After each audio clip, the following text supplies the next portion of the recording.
Estimados hermanos, de nuevo dedicamos un espacio dentro del canal a considerar aspectos generales de la profecía. Hemos visto el significado de la profecía, hemos seguido a lo largo de los últimos programas aspectos concretos sobre los tiempos futuros y hoy llegamos a un momento cumbre dentro de la historia de la humanidad, cuyo nombre es mencionado por tantas personas y se habla tanto de él, la guerra del Armagedón. Vamos a recurrir a citas bíblicas como siempre, pero en esta ocasión quisiera leer algunas de esas citas directamente de la Escritura. Realmente el espacio de tiempo no es muy grande, pero tenemos que dedicar algo de ese espacio a profundizar, a colocar el soporte bíblico de las afirmaciones que vamos a hacer en esta mañana. Llamo vuestra atención primeramente a Apocalipsis, capítulo 19 de Apocalipsis y versículos 11 al 21. Y dice así la palabra del Señor: Entonces vi el cielo abierto y aquí un caballo blanco, y el que lo montaba se llamaba Fiel y Verdadero, y con justicia juzga y pelea. Sus ojos eran como llama de fuego, y había en su cabeza muchas diademas, y tenía un nombre escrito que ninguno conocía sino él mismo. Estaba vestido de una ropa teñida en sangre, y su nombre es el Verbo de Dios. Y los ejércitos celestiales, vestidos de lino finísimo, blanco y limpio, le seguían en caballos blancos. De su boca sale una espada aguda, para herir con ella a las naciones, y él las regirá con vara de hierro, y él pisa el lagar del vino del furor y de la ira de Dios Todopoderoso. Y en su vestidura y en su muslo tiene escrito este nombre: Rey de Reyes y Señor de Señores. Es notorio ver que al principio del tiempo de la tribulación sale también un caballo blanco. Y hemos explicado entonces que la referencia de aquel caballo tiene que ver con el anticristo. Después de un periodo en el que el anticristo va a estar gobernando en un tiempo de tribulación tremenda aquí en la tierra, después de haber pasado acontecimientos con las naciones y también con Israel, aparece otro montado en un caballo blanco, final de los tiempos, pero este es el Hijo de Dios, el Rey de Reyes, el Señor de Señores. Viene para restablecer, para instaurar el reino de los cielos aquí en la tierra, y viene para cancelar el programa que Satanás se había propuesto y había iniciado aquí en la tierra. Cuando hablamos de este periodo de tiempo, tenemos que hablar de distintas guerras, distintos movimientos militares que forman un conjunto que conocemos con el nombre de la Guerra de Armagedón. No es una batalla, son varias, como veremos esta mañana, que culminan en el momento en que Jesucristo el Señor venga del cielo para destruir toda oposición, las tropas levantadas contra él por el anticristo y por el falso profeta, por la trinidad de maldad que estaba funcionando aquí en el mundo. En primer lugar, recordemos que hay habrá cuatro grupos político-militares en la tierra entonces, previos en el tiempo inmediatamente anterior a la venida del Señor Jesús. En primer lugar está el reino del anticristo, gobernando sobre lo que se puede llamar el Imperio Romano reconstruido. En segundo lugar está el reino del norte, las naciones enemigas de Israel situadas en una forma, yo diría, de como una media luna sobre la tierra de Israel. Está el reino del sur, llamado específicamente en la Biblia Egipto, y otros reinos que la acompañan, otras naciones que la acompañan. Y están los reinos de Oriente, que son aquellas naciones, aquellos países que están más allá del río Éufrates, conforme a la profecía. La situación de Israel será una situación muy interesante, diría yo, aparentemente perfecta, buena, económicamente hablando, políticamente hablando, socialmente hablando.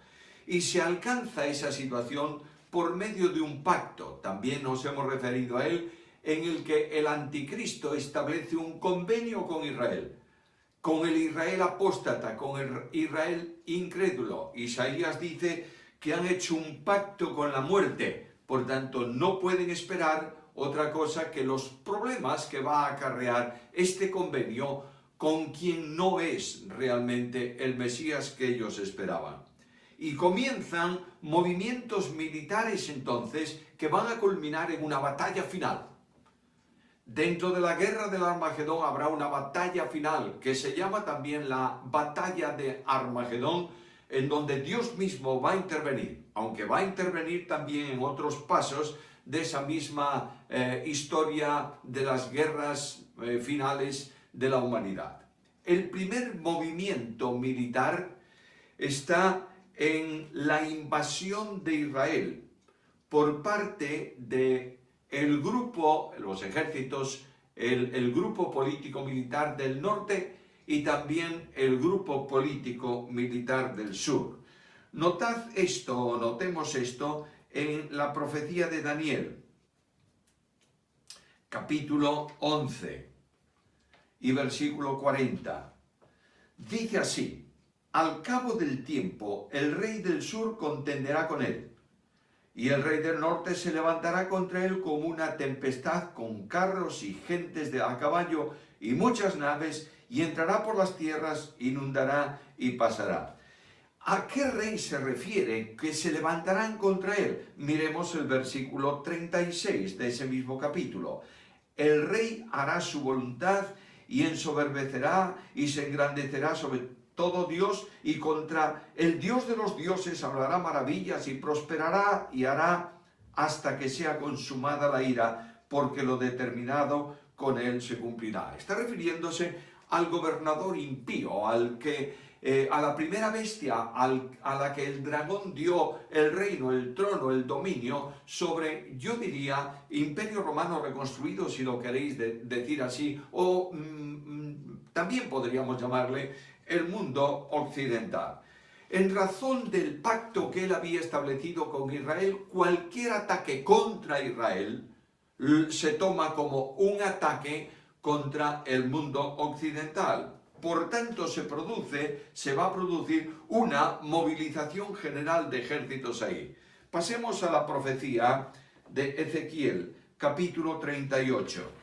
Ezequiel, capítulo 38, versículos 2, 5 y 6. Dice así el pasaje bíblico: Hijo de hombre, pon tu rostro contra Gog en tierra de Magog, príncipe soberano de Mesec y Tubal, profetiza contra él. Versículo 5.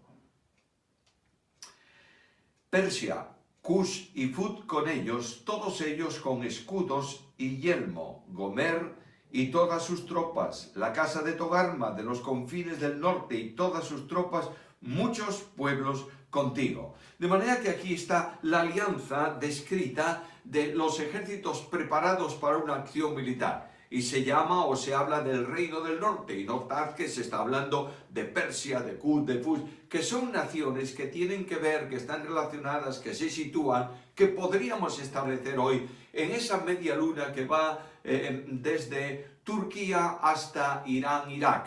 No pensemos, por favor, en naciones concretas de hoy. La profecía menciona solamente nombres específicos, pero los territorios de esas naciones actuales no son los mismos territorios que tenían en tiempos de la profecía. Pero no importa eso. Hay un combinado del norte que está dispuesto a invadir la tierra de Israel, y juntamente con él está el combinado también del sur, es decir, el grupo político-militar liderado, abanderado, capitaneado por Egipto. ¿Por qué lo hace? Capítulo 11 versículo 11 del capítulo 38 de Ezequiel. Dice así: dirás, subiré contra una tierra indefensa, iré contra gente tranquila que habitan confiadamente, todas ellas habitan sin muros y no tienen cerrojos ni puertas. Propósito: para arrebatar despojos, para tomar botín, para poner tus manos sobre las tierras desiertas ya pobladas y sobre el pueblo recogido de entre las naciones que se hace de ganado y posesiones que mora en la parte central de la tierra.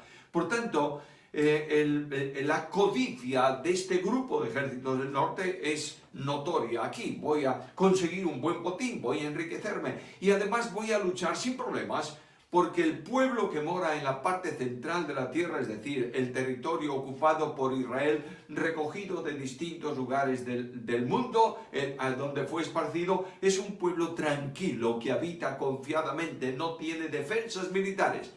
Protección de muros es el simbolismo de la profecía, en este sentido, ni de puertas. De modo que está confiado, está tranquilo, está progresando económicamente, es un botín fácil de alcanzar y el reino del norte se dispone a invadir Israel para conseguir este botín.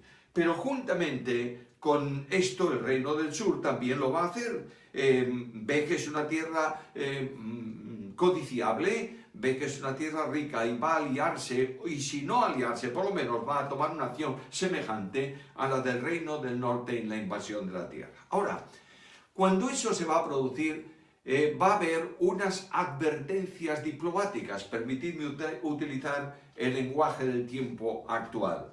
Notad esta protesta diplomática, Ezequiel capítulo 38 y versículo 13. Estoy viendo mis notas para no olvidarme de lo principal que quiero deciros hoy. Sabá y Dedán y los mercaderes de Tarsi y todos sus príncipes te dirán: ¿has venido a arrebatar despojos? ¿Has reunido tu multitud para tomar botín, para quitar plata y oro, para tomar ganados y posesiones, para tomar grandes despojos? Es una advertencia. Y notad que hay algo muy curioso, a mí me afecta mucho cuando leo esto en la profecía, que juntamente con los que presentan la advertencia diplomática está Tarsis. Y Tarsis es el pueblo de los tartesios. Y estos era un pueblo que habitaba en España, en el sur de España, en el valle del río Guadalquivir. Por tanto, España, en el contexto histórico, juntamente con otros, presentan una advertencia: ten cuidado con lo que vas a hacer, porque no te atrevas a entrar en Israel para tomar despojos, ya que Israel tiene un pacto firmado con el líder del mundo occidental.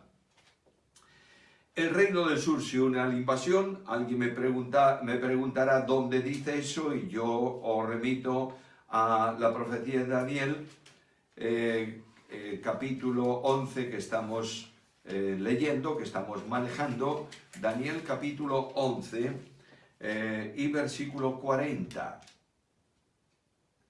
Pero al cabo del tiempo el rey del sur contenderá con él. Está hablando de un conflicto con el anticristo como consecuencia de la invasión de la tierra. El tiempo de ese movimiento militar está muy claramente establecido en la profecía. Capítulo 38 de Ezequiel, versículo 8. De aquí a muchos días serás visitado. Al cabo de años vendrás a la tierra salvada de la espada, recogida de muchos pueblos, a los montes de Israel, que siempre fueron una desolación, mas fue sacada de las naciones, y todos ellos moran confiadamente. Al cabo de muchos días, versículo 16. Y subirás contra mi pueblo Israel como nublado para cubrir la tierra. Será al cabo de los días, y te traeré sobre mi tierra, para que las naciones me conozcan cuando sea santificado en ti, oh Gog, delante de sus ojos. De manera que al cabo de los días es una expresión profética que se refiere al tiempo final de la historia de los gentiles aquí en la tierra, y por supuesto de Israel apóstata, y también al tiempo en que Dios está protegiendo al remanente de Israel salvo por gracia, que le ha dado simbólicamente las alas de la gran águila, y las ha llevado al desierto para cumplir con ellos la profecía de Oseas: le hablaré al corazón. Ahora, cuando el movimiento militar se produce, la descripción está muy bien establecida en el capítulo 38 de Ezequiel y parte del capítulo 39, remito a los que estáis escuchando a la lectura de esos capítulos para establecer mejor el entorno de los acontecimientos que van a tener lugar allí.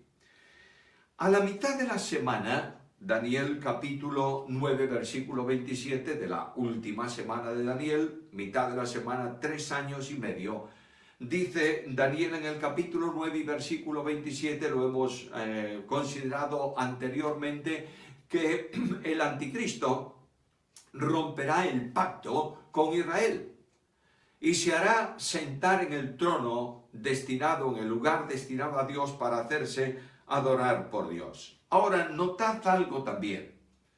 En Apocalipsis capítulo 12, también lo hemos visto, versículo 7, se describe el final de un combate en esferas angélicas, en donde Miguel y sus ángeles luchan contra el dragón y sus ángeles. Estos son derrotados y son arrojados a la tierra. Y nos dice que viene con gran ira, porque sabe además que su tiempo está cercano. Por tanto, va a inducir al reino del norte a la invasión de la tierra de Israel. Y el reino del norte y sus ejércitos van a invadir la tierra, y el reino del sur lo va a hacer también, es decir, la tierra de Israel, e inmediatamente, en razón del pacto que tienen establecido con el anticristo, con naves, con ejércitos, invadirá toda la tierra santa y se colocará su gobierno, su centralización en Jerusalén, y extenderá todo, desplegará todos sus ejércitos desde ese lugar hasta el mar Mediterráneo. Ahora bien, ¿cuál es el programa profético? ¿Va a ser así o no? Mira, la profecía de Isaías describe el programa profético de ese tiempo de esta manera. Primeramente, la destrucción del reino del norte. Isaías capítulos 30 y 31. Luego la destrucción de las naciones. Isaías capítulo 33 al 34, perdón. Y luego el reino milenial, capítulo 35 de la profecía de Isaías. La profecía de Joel es muy semejante a esto. La invasión del reino del norte en Joel capítulo 2, luego la destrucción de las naciones en el capítulo 3 de Joel, versículos 1 al 17, y finalmente el milenio, capítulo 3 de Joel, versículos 17 al 21. Ahora, Dios va a intervenir. Es verdad que los ejércitos del mundo occidental han invadido Israel, pero ¿quién destruye al reino del norte? Ezequiel, capítulo 38, versículos 19 al 23. Porque he hablado en mi celo y en el fuego de mi ira que en aquel tiempo habrá gran temblor sobre la tierra de Israel, que los peces del mar y las aves del cielo y las bestias del campo y toda serpiente que se arrastra sobre la tierra y todos los hombres que estarán sobre la faz de la tierra temblarán ante mi presencia, y se desmoronarán los montes y los vallados caerán y todo muro caerá a tierra, y en todos mis montes llamaré contra él la espada, dice Jehová el Señor, la espada de cada cual contra su hermano. Yo litigaré contra él con pestilencia y con sangre, y haré llover sobre él y sobre sus tropas y sobre los muchos pueblos que están con él impetuosa lluvia y piedras de granizo, fuego y azufre, y seré engrandecido y santificado, y seré conocido ante los ojos de muchas naciones, y sabrán que yo soy Jehová. Dios interviene. Y el Dios de la gloria extermina, elimina, desbarata, deshace el ejército, uno de los ejércitos importantes de aquel tiempo. Destruye potencialmente el reino del norte. La destrucción es tal que nos dice en el capítulo 39 y versículo 12 de Ezequiel estas palabras: la casa de Israel los estará enterrando por 7 meses para limpiar la tierra. Luego la mortandad es tremenda y es Dios que ha intervenido, no ha sido el ejército occidental, ha sido el Dios de la Biblia que, conforme ha profetizado, destruye sobre los montes de Israel los ejércitos del reino del norte. Se habla en el capítulo 39, versículos 9 y 10, del tiempo largo. Los moradores de las ciudades de Israel saldrán y encenderán y quemarán armas, escudos, paveses, arcos, saetas, dardos de mano y lanzas, y los quemarán en el fuego por 7 años. Es decir, habrá armas esparcidas de aquella multitud de ejército que quedan en el campo, mientras los muertos, físicamente hablando, los hombres, son enterrados. Ahora, ¿y esto qué? Bueno, esto trae una señal en relación con las naciones y en relación con Israel. Capítulo 38 de Ezequiel, versículo 23. Y seré engrandecido y santificado y seré conocido ante los ojos de muchas naciones y sabrán que yo soy Jehová. Luego, aquella destrucción tremenda, por medio de acciones de la naturaleza y por medio de efectos sobrenaturales, será una advertencia, una llamada de atención al resto de las naciones de la tierra. ¿Y para Israel qué? Capítulo 39 de Ezequiel, versículos 21 al 24. Y pondré mi gloria entre las naciones, y todas las naciones verán mi juicio que habré hecho y mi mano que sobre ellos puse, y de aquel día en adelante sabrá la casa de Israel que yo soy Jehová su Dios. Y sabrán las naciones que la casa de Israel fue llevada cautiva por su pecado, por cuanto se rebelaron contra mí, y yo escondí de ellos mi rostro, y los entregué en manos de los enemigos, y cayeron todos a espada. Conforme a su inmundicia y conforme a sus rebeliones, hice con ellos, y de ellos escondí mi rostro. Pero, cuando vamos a Zacarías, profecía de Zacarías, capítulo 12, versículo 10, dice que eso será una señal para Israel, y levantarán sus ojos y mirarán al que traspasaron y se arrepentirán de su pecado.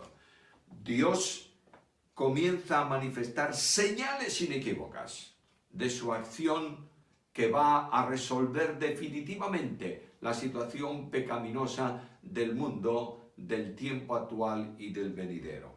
Ahora, la actuación del anticristo con motivo de esa acción militar está bien expresada en la profecía de Daniel. Vamos de nuevo a la profecía de Daniel, capítulo 10, versículos 40 y 41. Al cabo del tiempo el rey del sur contiende con él, el rey del norte se levanta con muchas naves, etcétera, etcétera, y ahora contiende con él, es decir, con el anticristo. El anticristo lo toma como un ataque directamente a él, a su gobierno, a su mundo. Versículo 41, entrará en la tierra gloriosa y muchas provincias caerán, mas estas escapan de su mano, Edom y Moab, y la mayoría de los hijos de Amón. Extenderá su mano contra las tierras y no escapará el país de Egipto, y se apoderará de los tesoros de plata y todas las cosas preciosas de Egipto, y de los de Libia y de Etiopía le seguirán. De manera que la acción del mundo occidental contra esto es invadir la tierra y desplazarse hacia el sur para luchar contra Egipto, y prácticamente ha derrotado también a Egipto. Los tesoros suyos son tomados por él, y el grupo político-militar del norte destruido por Dios y el grupo político-militar del sur destruido por el anticristo. Notaréis que hay un vuelco absoluto de equilibrio de poder en el mundo, y quedan solamente dos grupos: el mundo occidental, capitaneado, liderado por el anticristo, y los reyes de Oriente. De modo que tenemos ya el primer movimiento militar, y es la invasión del reino del norte y del reino del sur, y la reacción del mundo occidental del anticristo con sus fuerzas.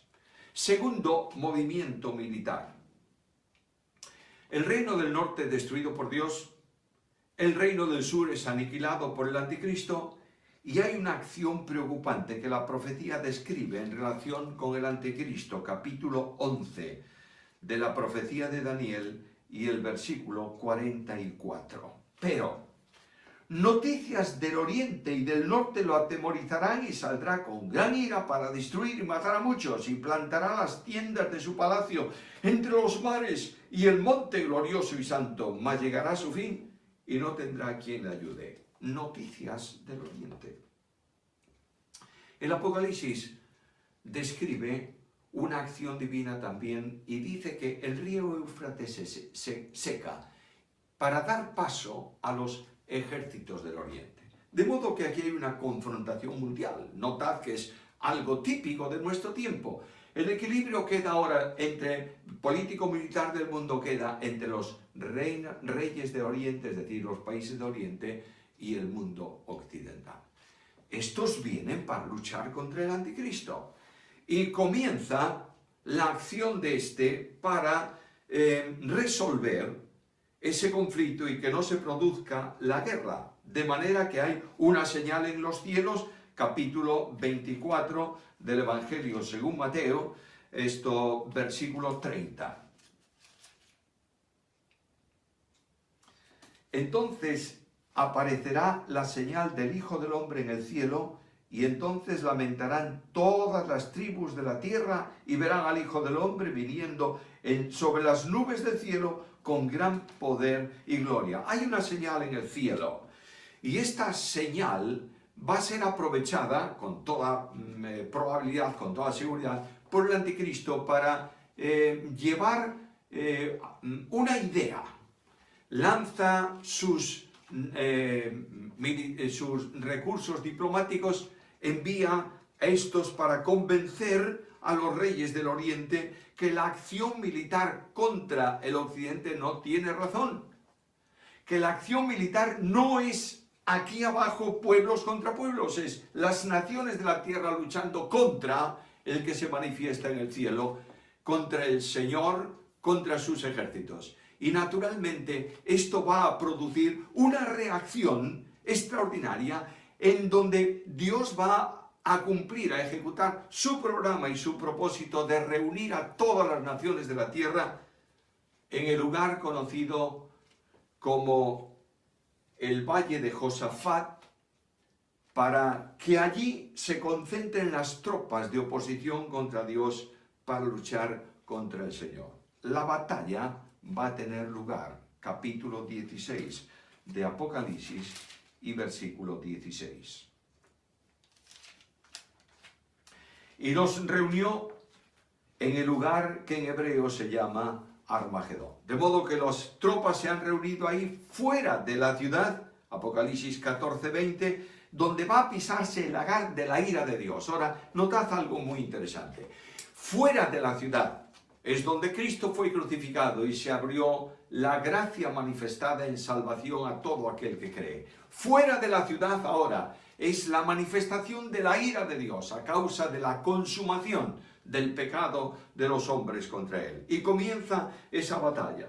La batalla congrega en ese lugar, como acabo de deciros, a los ejércitos de las naciones, y ahora viene la intervención de Dios. En el cielo apareció la señal del Señor con sus ejércitos, pero quiero llamar vuestra atención a algo que a veces nos pasa desapercibido.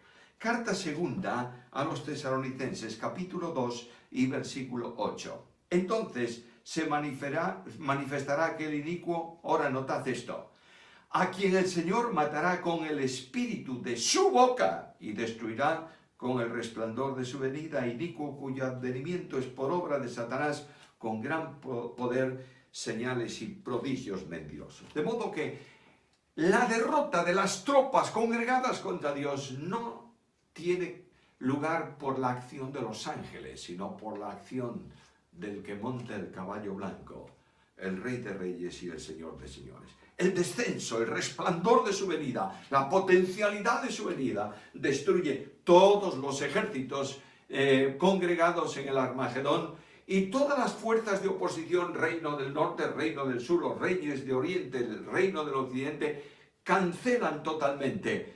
Y se cumple plenamente la profecía del Salmo 2, que el Señor que mora en los cielos se ríe de la acción de los hombres aquí en la tierra. ¿Cómo van a vencer ellos al todopoderoso y soberano Dios, creador del cielo y de la tierra? Y el Señor desciende a la tierra para establecer el reino milenial de Jesucristo. Llamo vuestra atención a Zacarías, capítulo 14. Y notaréis aquí con toda claridad la diferencia que hay entre traslado, arrebatamiento de la iglesia y la segunda venida. Traslado fueron tomados los creyentes de la tierra al encuentro del Señor en el aire. Ahora mira lo que dice Zacarías, capítulo 14, versículo 3. Después saldrá Jehová y peleará contra aquellas naciones como peleó en el día de la batalla, y se afirmarán sus pies en aquel día sobre el monte de los olivos que está enfrente de Jerusalén al oriente, y el monte de los olivos se partirá por medio hacia el oriente y hacia el occidente, haciendo un valle muy grande, y la mitad del monte se apartará hacia el norte y la otra mitad hacia el sur. Tocaremos esto con más detalle en próximos estudios, pero quiero haceros notar que los pies del Santo Dios tocan el monte de los olivos. Y fijaros, la anatomía, digamos así, de la tierra de Israel es que todos los sistemas montañosos, el río, todo corre de norte a sur. Y de pronto, a la pisada del Señor, el monte se separa no de norte a sur abriendo un valle, sino de este a oeste. Es contrario totalmente a la forma natural de orografía de la tierra de Palestina. Ese valle grande que va a producirse milagrosamente con la venida del Señor. Será el lugar donde va a producirse el juicio previo a la manifestación gloriosa del reino de Dios en la tierra. Como resumen final, ahí está en la pantalla el gráfico que marca los movimientos de los que hemos hablado a lo largo de este estudio. Está ahí en un color amarillo el movimiento de las tropas del anticristo. Voy a dar por orden el gráfico. Primeramente está en color rosado la invasión del reino del norte y la invasión del reino del sur. Luego en color amarillo la acción militar del anticristo invadiendo la Tierra Santa. Y el movimiento tercero está en esa flecha verde de los reinos de Oriente que vienen a Jerusalén, o vienen a la Tierra Santa, mejor dicho, donde se va a producir la batalla del Armagedón.